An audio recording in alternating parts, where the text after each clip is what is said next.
waa xidig caan ah marka loo eego dhanka heesaheeda. Waa fanaanad si weyn Bollywood-ka loogu tixgeliyo, iyadoo ka mid ah kuwa dhaqaalaha ugu badan ee ka qaata heesaha ay qaadaan ee filimada lagu soo bandhigo. Haddaba sheekada muuqaalkan waxaan kaga bogan doonaa halganka dhinaca nolosha ee Neha Kakkar, taasoo dhowaan la guursaday.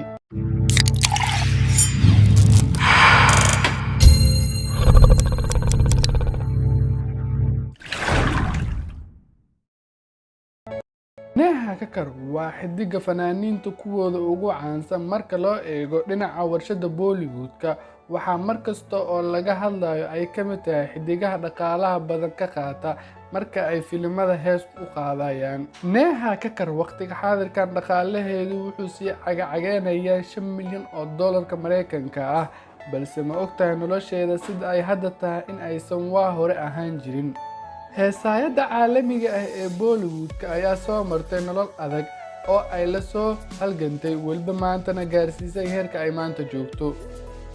Neha Kakkar waxay lahayd weji faqiirnimo nolosheedii hore, balse maanta marka aad aragto wejigeeda ma qiyaasi kartid in gabadha nolol xun ku soo kortay.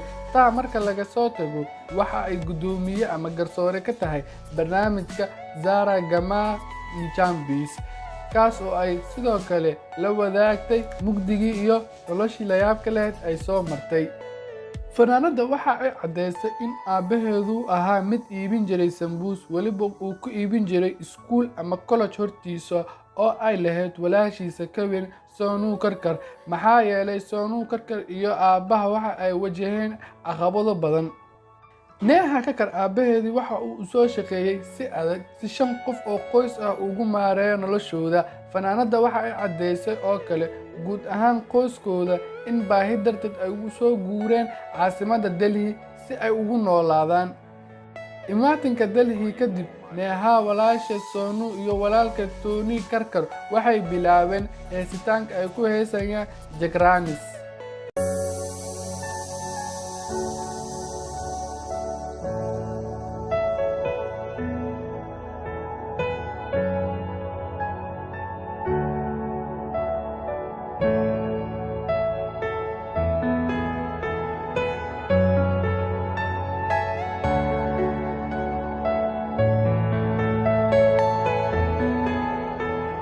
Waxa ay ku heesitaanka Jagranis bilowday iyadoo da'da 4 sano ay jirto.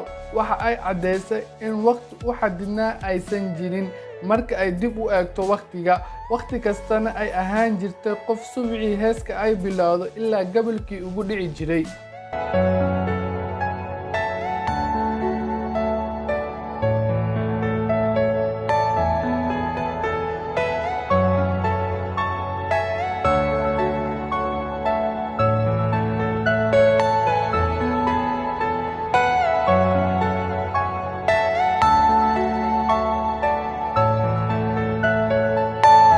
Are you all my personal dreams?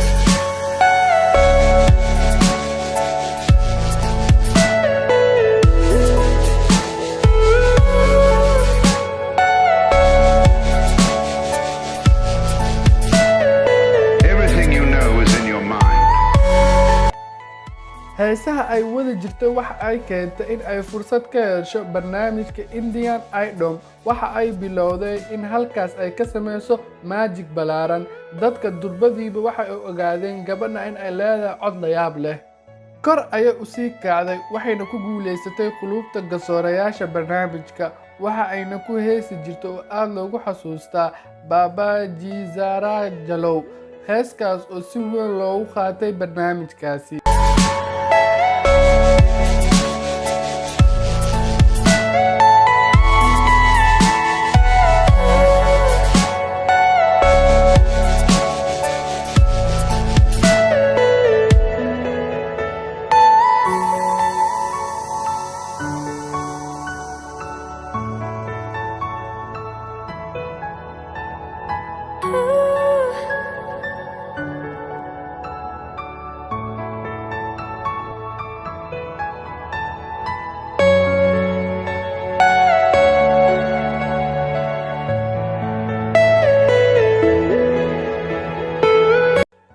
heesaheedii playback ahaa waxaa ka mid ah filimkii Yaryan Zani Zani, sidoo kale ay la heestay Yoyo Honeyzin. waxa ayna intaas magac ku heshay ay keentay in dhaqaale badan ka hesho, nolosheedana isbedesho, kana mid noqoto xidigaha dhaqaalaha waalida ka qaata ee Bollywoodka.